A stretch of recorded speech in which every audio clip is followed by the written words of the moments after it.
and we'll start our presentation. Well, good evening, everyone. I'm delighted you could join us for our fifth form options evening. As I'm sure you're aware, this is a really important stage within our pupils' educational careers. And there's no doubt that our focus on the individual, high quality teaching and extracurricular offering enable us to nurture every pupil to achieve the very best they can. And that's certainly our aim. I think it's also really clearly seen within our sixth form, because our aim within the sixth form, as it is throughout the rest of the school, is to provide a stimulating, inspiring and purposeful learning experience for all of our pupils within a broad and challenging curriculum. I'm sure many of you are aware of our high performance learning world-class status, but you may not know we've also just been accepted into what's called the Fellowship of World-Class Schools. And one of the main principles of that HPL is that intelligence is not fixed and that high performance in education is achievable by all. And this is something I think is really, really important. We should never put barriers on ourselves or those we care for. And I'm always amazed at what we can achieve when we really aim high. Another really important thing that we all need to consider is the changing world of work. Obviously, we want our pupils to achieve the best grades that they can, but it isn't really just about that. Our leavers are likely to have 5 or 6 different careers in the future, not just jobs, but different careers. And the days of studying for a profession and staying in it for your whole life are fast disappearing. So our aim then is to develop the soft skills that are so important in the 21st century marketplace, to develop positivity, flexibility, teamwork skills, and a solution-focused approach to problems. Consequently, I think that we have a responsibility to prepare your children for university, but also to ensure that they develop critical thinking and problem-solving skills to compete for jobs in the global market. So the big question then is, how do we do this? Well, using the philosophy behind high-performance learning and our small class sizes, we're able to be more innovative and creative in the way that we teach. It's also about a mindset and an approach that celebrates effort, that welcomes innovation, and that provides opportunity for creativity. And that's something that we've had as one of our key moves this term in developing our teaching and learning. But I also don't see our role as finishing once our pupils leave the school. And we're also currently working with our network of older Laurentians at the moment to help support our pupils once they leave university with both formal and informal mentoring opportunities, as well as business advice. I think it's worth saying a little about our staff, as one obviously can't achieve those aims without a dedicated and innovative staff body. And I think that the way in which they've all adapted to the restrictions imposed on us by COVID, embraced the move to Microsoft Teams, and ensured that all of our pupils can access the curriculum, whether isolating, in quarantine or in school, is probably a better example of that than I can give. There's no doubt that they'll get considerably more support here than they will at other schools in the area. One of the real strengths of our provision, as I'm sure you're all aware, is our pastoral care. And in the sixth form, we add another layer of that to the important roles that the tutor and the housemaster or housemistress play, as Mrs. Matthews' role as assistant head has specific responsibility for the sixth form, and you'll hear more from her shortly. I mentioned our high aspirations earlier, and it's probably worth mentioning our university destinations. Last year, over half of our leavers went to a top 40 UK university. 87% went to their first choice university, and 98% of our leavers made it their first or second choice. We had 2 sports scholarships to US universities, one to Princeton and one to Louisville. And this is a link that we're increasingly strengthening. So if any of your children are particularly interested in the US and sport, then that's something they may like to consider. Other popular universities were Imperial, Durham, Exeter, St Andrews, and a number of the London universities. They won't be for everyone though, and our aim is not necessarily to just get a certain percentage into a certain university, It's to ensure that our value added scores are as high as they can be, and that we're adding great value to every one of our pupils, whether that's academically, on the extracurricular side, or in the soft skills that they develop here. At this point, it's probably best if I hand over to Mrs. Matthews to talk in more specific detail about life in the sixth form. Thank you, Headmaster. So I would like to take the opportunity to talk you through kind of what we do for the sixth form pastorally and academically. And one of the things that's most important about my job really is bridging the gap between when those students come to us when they've been in GCSE and fifth form, and then starting on their A-level and BTEC journey as they start the lower sixth year. So one of the ways we do that is we really focus in on the induction program. So they have time in those first few days to really make decisions that are informed about their choices. We check in with them, talk through their results, make sure they're happy with their subject combinations. We also do some work with them on how to learn independent skills strategies for when they're using their free time. That's something that students often find really difficult. And the next point on the slide, as you can see, about contact time and SPRs, we really ensure that our students have a good amount of contact time with their teachers, not just in the timetable, but with extra things like clinic sessions as well. SPRs is a name that we give to those study periods, which other places kind of use the term free or free lessons. And actually part of our ethos about making sure our students are making the most of their opportunities and their academic potential is to be making that time really dedicated study time, so that they're spending that revising work, looking ahead, extending their knowledge of the curriculum beyond just the classroom. Also with Bridging the Gap, we're looking at the rise of those soft skills that the headmaster mentioned. And they're something that are increasingly important to employers, and they're finding it quite difficult, recent studies have shown, to find individuals that they want with that set of skills. So we give them plenty of opportunities to enhance those in a number of different ways, and I'll speak about some of the extracurricular that we do later. Also, mindset is really important, and that sense of academic resilience and building that up. And one of the big things that we aim to do here in the sixth form is make sure that students are aware we're supporting their success, we're not criticising their failure. It's a big jump from GCSE to A-level and to BTEC study, and often students do have a bit of a knock in confidence. They've gone from spending a couple of years becoming experts in their subjects at GCSE, and A-level and BTEC is them starting again really as novices. So that transition, how we help them through, is making sure we're giving them that one-to-one support, talking through activities, strategies, as I mentioned earlier, making sure they're using their SPR time really effectively. And that's a combination of teamwork between your subject teachers, heads of departments, your tutor team, and your house parents. Once we've kind of started that bridging the gap work and really giving them that sense of having changed their mindset for the sixth form, we start looking at how we can help enrich their experience. So academically, we have a number of different aspects here. We've got the extended project qualification, the EPQ as it's mainly known, and we also have the certificate in finance course. Both of those carry UCAS points, and universities are very keen to see that they've extended their learning. They both take place in the lower sixth year, so they're all done and dusted by the time they start on their upper sixth studies. The EPQ in particular, universities are very keen on. Some universities actually will do a revised offer. So if a student does particularly well in their EPQ or is expected to get a top grade in their EPQ, they may have a slightly lower offer from that university for that particular course. Also this year, we've started to look at extending that academic enrichment through the competitive courses group.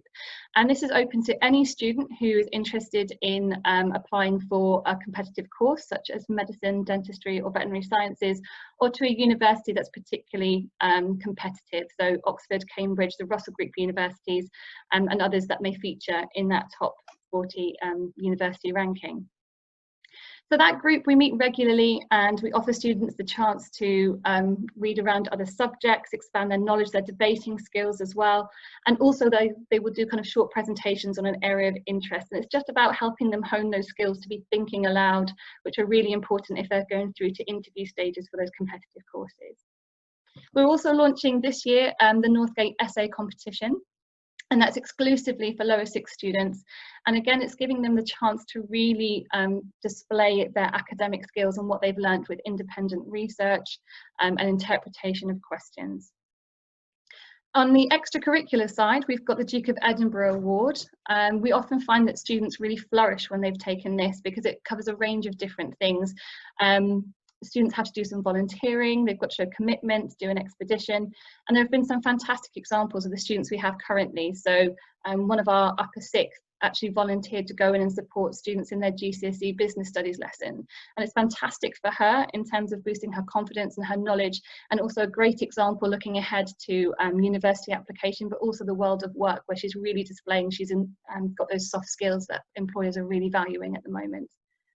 We also obviously have our activities programme and our high-level sports programme. So what's really important as well with the sixth form is that they understand the importance of the balance in life. The academics is very, very important, and making sure they get through that struggle of that transition from that GCSE to A-level and having that support with their study periods, but also understanding they do need to take a break. They do need to make sure that they are eating well, that they're sleeping properly, that they're doing all those bits and pieces and maintaining balance by enjoying their sport, their exercise and their other activities.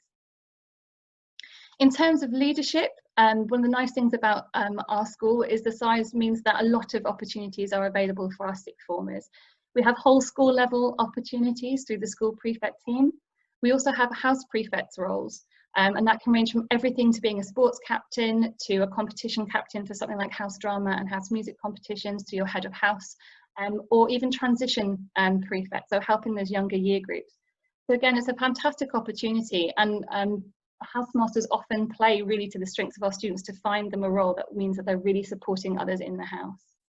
We also have aspects such as being an ambassador. So in normal times, we'd all be in the CPC building for an event like this, and we would have a number of our student ambassadors available to help support the delivery of these events. Students also can act as mentors to younger students.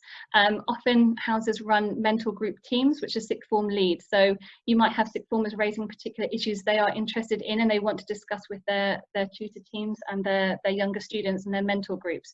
A key example of that would be the recent emphasis on mental health and well-being from our school prefect this year. Community for me is a really important aspect of the sixth form, and something that I think is really special about St Lawrence College. And the idea that community is at the heart of the sixth form experience here. You are a member of something bigger.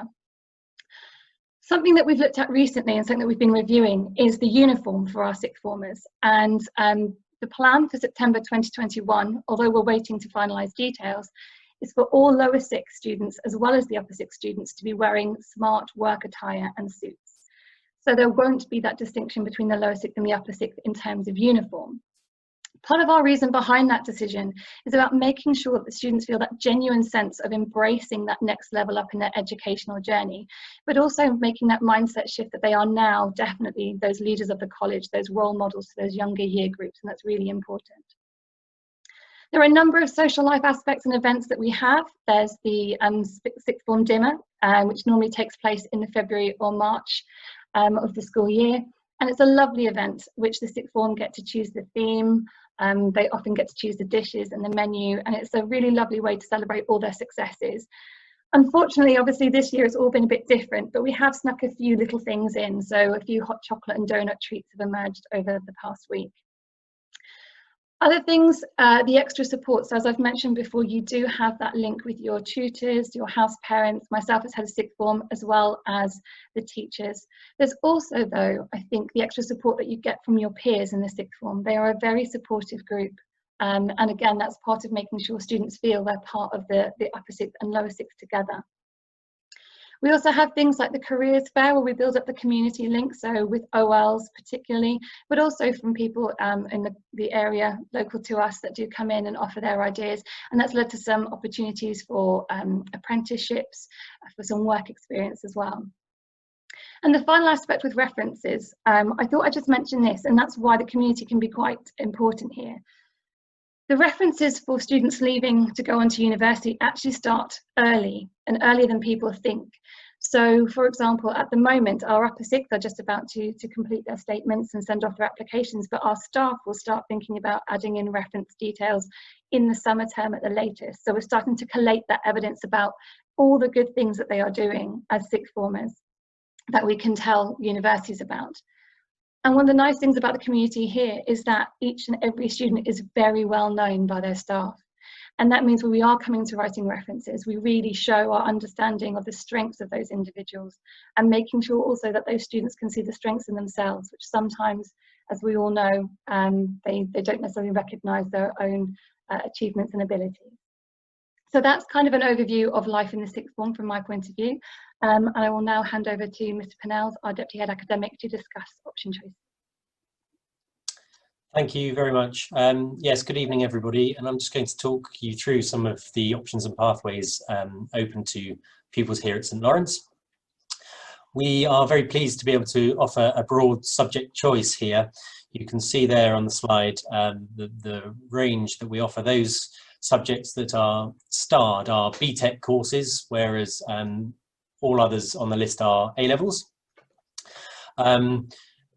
Now, where not all options are possible on that list together, generally we've worked hard to make sure that the option blocking works in such a way that those subjects that traditionally go well with one another are open to pupils. And as Ms Matthews has mentioned, there's the opportunity for the finance diploma, the EPQ, and English as an additional language. Thank you. So why A-levels? Well, we are a traditional school in some respects, and notably traditional in sticking largely with A-levels. They offer a really great depth of study that to our minds, cannot be beaten at the 16 to 18 phase. And they really are for us the best possible preparation for demanding courses at universities. And there has been change in the marketplace, but they've been around for a very long time. They are really widely accepted and the gold standard of pupil achievement here in the UK. The range that you've seen there shows that there's great breadth available, and the advantage to pupils coming from GCSE into A-level is that they get to choose to leave those subjects that they no longer wish to study behind them and really focus on the ones that they want to during the sixth form year.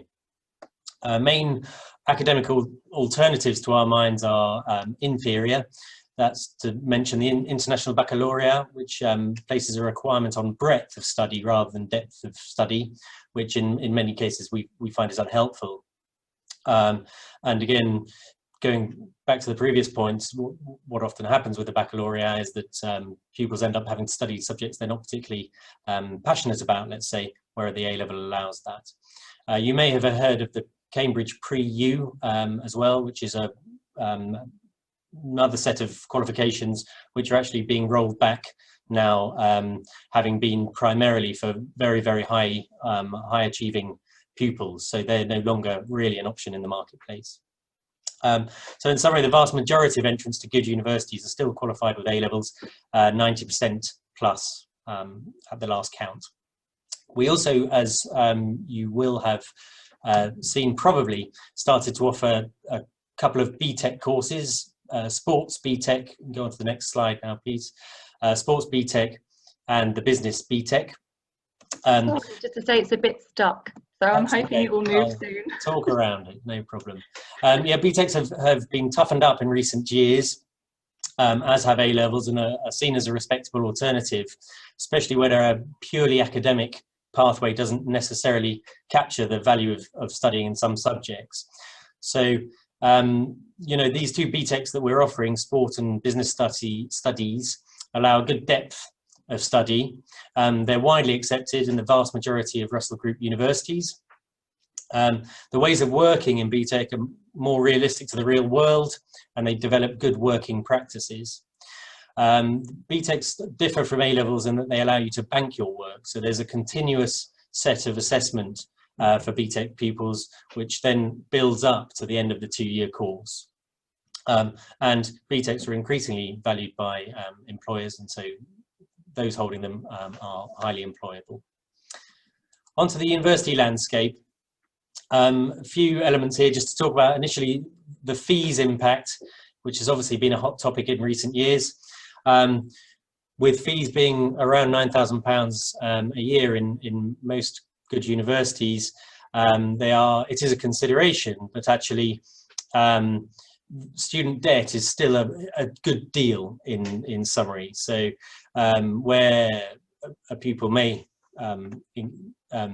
develop student debt over the period of their time to fund their university course, the arrangements for paying it back and so on, some graduates will not pay any money back depending on what their earnings are as they leave and move on.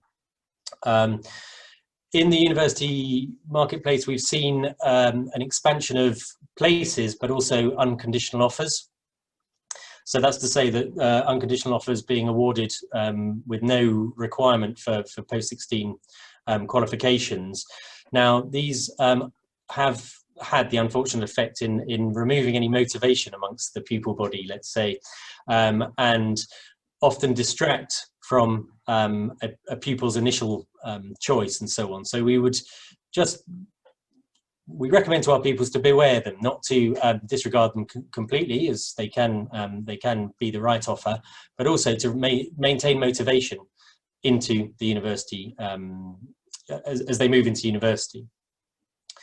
The university landscape is highly competitive. Oxbridge, for example, now receives so many applicants that they have testing papers pre-interview and highly demanded courses.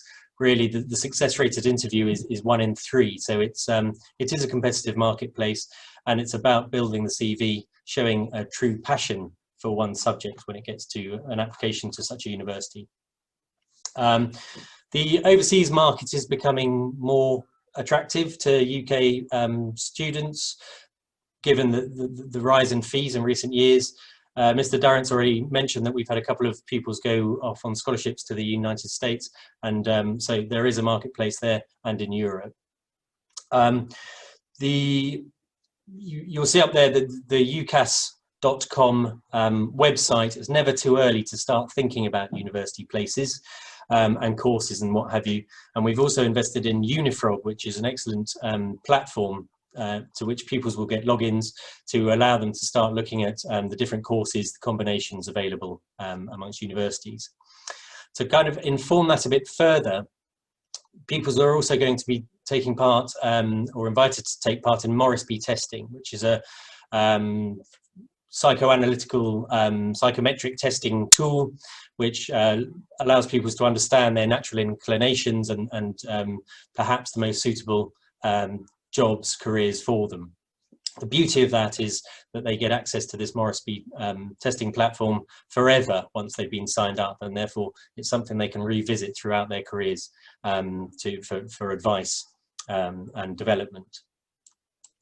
So how to then choose university, to choose A-level subjects. Pupils, we really encourage them to make their choices based on their aptitude. Subject requirements in terms of where they want to, what kind of courses they might want to study, which I'll talk about in a second. Their university aspirations, some universities offer specific courses, and so it's important to be informed in that, on that side of things. Really important is that they will enjoy it for 2 years. Going into an A-level course or post-16 course is about further in-depth study, increasingly in-depth study. And therefore, we really encourage pupils to pick something they're going to enjoy working at, where it will be tough at times. So it's important for that motivation. They shouldn't, at this stage, be making their choices based on teachers they like or just exam results. And they shouldn't also just be choosing completely new subjects from GCSE into A-level and BTEC, because obviously it's an untested area. So a bit of thought there, and early conversations and discussions I would recommend with teachers, tutors and so on, parents, to really start understanding themselves and think what they really want to do for the next couple of years. Just to talk about a few subject combinations. Now, there's plenty more information about this on the UCAS website, and as a team we can advise pupils. But just to give you an idea, for those looking at various courses, whether it be medicine, architecture, engineers, etc. Those subjects that follow the colon are the required ones. Those in brackets are also accepted generally. So again, if pupils do have an idea in terms of what they want to go on to do next, now is the time to really make careful and informed choices, pick it up, the discussion with teachers and so on, find out what they need to work towards in order to get onto that, to start the A-level course on the right footing, or the BTEC course. So in terms of next steps, we will be looking in January to get an initial sense from the pupils in terms of what they are thinking of relating to the sixth form study. They will then have their mock GCSEs in February, so we're asking them to look at their or to think about their options before the GCSE mocks. That's in order not to distract from the mock preparation and what have you. And then following those, we will then revisit the choices that the pupils have made to allow them to make tweaks and so on before publishing the timetable blocks during the summer term.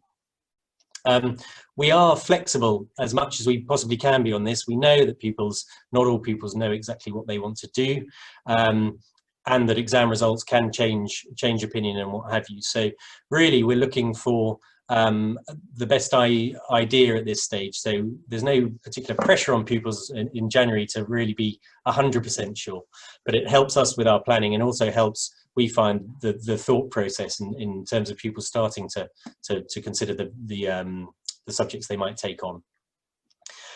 We get asked about entry requirements. From our point of view, you know, we want everyone that comes to St Lawrence to do as well as they possibly can, and we deal with entry requirements on a case-by-case basis. I have today updated the sixth form options booklet, which is on the sixth form page of the website, and in that information, for which there is a summary for each subject for pupils to read around, it gives suggestions for the types of grades that pupils might be looking at going into A-level. Generally, grade 6 at GCSE gives a good indication of success at A-level, 6 and above, with 7 at maths. However, as I've mentioned, sometimes exams don't go the way that we expect, or pupils have a bad day and so on. So we very much will discuss that on a case-by-case basis and help pupils get to the best possible combination of subjects. There are honorary scholarships which have been newly introduced this year, awarded to pupils who achieve 5 grade 9s or more in their GCSEs.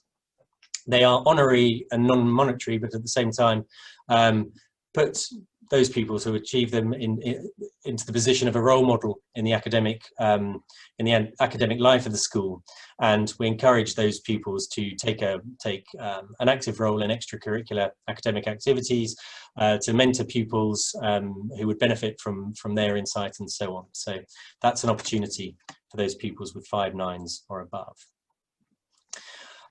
So just going on to the making decisions bit, there is a big team of people here who are keen and interested in talking to your children about the choices they might make.